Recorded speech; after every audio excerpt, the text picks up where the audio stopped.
Katika upekuzi ulioendelea, kwanza kumjua huyu mtu ni nani. Huyu bwana amezaliwa Kigoma, akasoma shule ya msingi Kigoma. Alipomaliza shule ya msingi akaenda kusoma sekondari Burundi takriban miaka 10. Alipomaliza sekondari akarudi kusoma chuo kikuu cha Sokoine Tanzania.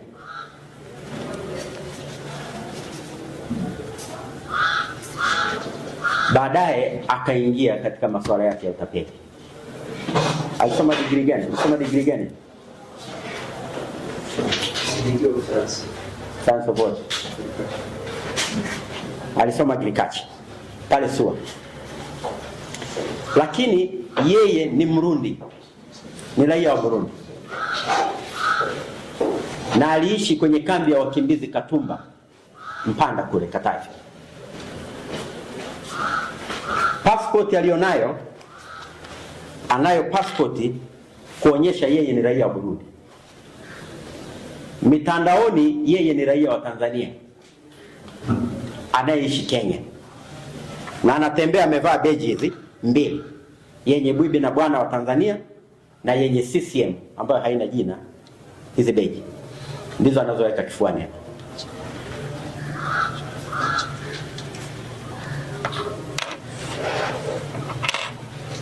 Sasa katika upekuzi zaidi, huyu bwana kipindi kile maandamano yanataka kufanyika, alikuwa akiwasiliana na Mange Kimambi na akimwambia Mange Kimambi kwamba mimi ni raia wa Tanzania, naishi Nairobi kwa matatizo yaliyonifika, nimeamua kukimbia nchi, naishi Nairobi na tupo tayari kukinukisha. Mange akamwambia katika mawasiliano kwamba kwa sasa sina hela. Mnanielewa wajumbe? Akawasiliana na Heche, message nyingi, John Heche, makamu mwenyekiti wa Chama cha Demokrasia na Maendeleo. Message nyingi, lakini hakuna hata message moja ambayo Heche aliwahi kumjibu. Akimwambia hivi, mimi naitwa fulani bini fulani, nimekimbia nchi, nipo Nairobi, ni Mtanzania, tupo tayari kukupa support, tupo tayari kuandamana, tupo tayari kutoka tarehe 29. Heche hakumjibu. Sijui mnaona anaishi wapi? Nairobi huyu bwana. Mawasiliano aliyokuwa nayo ni hayo. Anazo namba ambazo anasema kwamba kuonyesha utanzania wake, anawasiliana na Masauni ambaye ni waziri, anawasiliana na Mchengerwa ambaye ni waziri. Kitu cha uongo, anazo namba tu lakini hamna mawasiliano yoyote.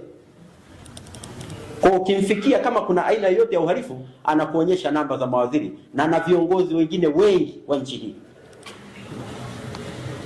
Huyu bwana, kwa tunamkabidhi kwenye vyombo vitaendelea naye, tutajua kiini ni nini, anafanyaga nini na nani, nini ni nini juu yake. Kwa hiyo ameandika maelezo mengi, lakini kubwa akitaka kuonyesha kwamba Mheshimiwa Rais amewaelekeza taasisi hiyo kwamba, na akionyesha kwamba unapoomba maombi kwa Mheshimiwa Rais anazo taasisi anazozielekeza kulingana na maombi ambayo umeyaomba. Kwa huyu bwana, taasisi yake yeye Rais alielekeza wawapatie kanisa hili shilingi bilioni 2.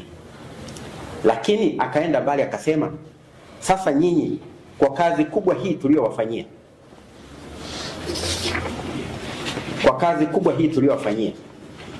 hivi ni kweli tuwape bilioni 2 jamani, hata maji ya kunywa? Hebu basi na nyinyi changamkeni. Kwa sasa hao wachungaji wakakaa kikao chao, wakakubaliana, akasema jamani, kweli tunapata Mheshimiwa Rais anatupa ufadhili wa shilingi bilioni 2, wale wasaidizi wake tuache hivi hivi. Kwa wakajiandaa, na huyu bwana akasema andaeni shilingi milioni 15. Ndio? Andaeni milioni 15. Sasa namna ya kuzifikisha kwetu tutawaelekeza. Sisi ofisi yetu ipo Kenya, Nairobi, na ni kweli huyu bwana yupo Nairobi. tutawaelekeza namna ya kuzifikisha kwetu. Mawasiliano mengi yakaendelea, hawa mabwana wakakusanya hela, lakini na vyombo wakawa wamesha tutaarifu, tukawaambia cha kufanya. Tulishajua ni matapeli, kwa sababu utaratibu wa mawasiliano serikalini sisi tunajua haiwezi kuwa kwa namna hii. Kwa tukaendelea na mtego wetu, ikashindikana hela kuziweka NMB. Ilibidi sasa mchungaji aende wakutane na Manga, huyu atoke Nairobi wakutane na Manga amkabidhi mzigo wake. Kwa tunashukuru makachero wetu walifanya kazi nzuri sana, wakaweka kambi pale na Manga. Kwa hiyo bahati nzuri nienda na maskari makini sana. Wakati mimi niko guest, Inspector Adamu alikuwa nje na Fande Jofu alikuwa stand. Baada picha tulikuwa tumeweza sambaza kwa wote, na baada ya kunipigia video call nikadhibitisha ni yeye, kwa sababu nilikuwa sijai kumuona. Sasa nikaangalia zile video ambazo alikuwa anapiga huko, ni magari, ananiambia atakupa gari mpya, wewe unatembelea gari la kifahari. Nikasema basi jambo zuri. Baada ya muda akawa kaingia. Alipoingia simu akawa kanipigia Inspector Adamu, sikuweza kupokea. Lakini nikaipokea nikaiacha nyoto, akawa anasikiza maongezi. Akaingia akamkamata. Alipomkamata akakiri. Akasema nimekosea kama alivyosema, alipokiri hapa mbele ya Mheshimiwa Mkuu wa Mkoa na mbele ya kamati ya ulinzi na usalama na kwenu waandishi wa habari. Akasema ni kweli nimefanya haya, nimemkosea sana Mheshimiwa Rais, nimemkosea sana Mheshimiwa Mkuu wa Mkoa, nimekukosea wewe baba mchungaji pamoja na kanisa. Kwa hiyo huyu ni tapeli. Ni tapeli ambaye japo sio yeye, lakini mwaka 24 nilitapeliwa na watu wa aina hii. Kwa hiyo ndugu waandishi wa habari, mimi nimpongeze sana Mheshimiwa Mkuu wa Mkoa pamoja na kamanda wetu wa polisi wa mkoa na kamati ya ulinzi na usalama kwa kazi nzuri tunaoifanya. Na kama tunavyoona hajatapeli hapa, ametapeli makanisa mbalimbali. Nilijaribu kuongea naye kirafiki, nikamwambia kwa nini unatapeli makanisa? Akasema ndiko unapata hela nyingi, ukipiga mmoja unapata milioni 8, 10, ndiko kuna hela ambazo za haraka. Kwa ndugu waandishi wa habari, kwa ufupi liko hivyo. Asante. Tunashukuru Mheshimiwa Mkuu wa Mkoa kwa namna ambavyo amekuwa akitusapoti, akitengeneza mazingira wezeshi kwa timu zetu za makachero kwenda kufanya kazi za ufuatiliaji wa watuhumiwa wanaofanya makosa mbalimbali kwenye mkoa wetu. Kazi kubwa inafanyika ni kwa sababu Mheshimiwa Mkuu wa Mkoa anatusapoti, anatengeneza mazingira mazuri. Kwa hiyo ni kazi kubwa ambayo inafanyika. Mimi ni wahakikishie wananchi wa mkoa wa Tabora kwamba tunataka kuhakikisha kwamba hakuna utapeli ambao utafanyika kwenye mkoa wetu wa Tabora. Yaani matapeli wote wanaotumia njia mbalimbali kwa tapeli wananchi, tutahakikisha kwamba tunawafikia popote walipo na hatua stahiki za kisheria zinakwenda kuchukuliwa juu yao. Kama ambavyo tumeweza kumkamata mtumio huyu hapa aliyoko mbele yenu, basi tutahakikisha kwamba na matukio mengine yote yanayojitokeza yatafuatiliwa kwa karibu kuhakikisha kwamba mkoa wetu unaendelea kuwa salama dhidi ya matapeli ambao wanafanya matukio haya.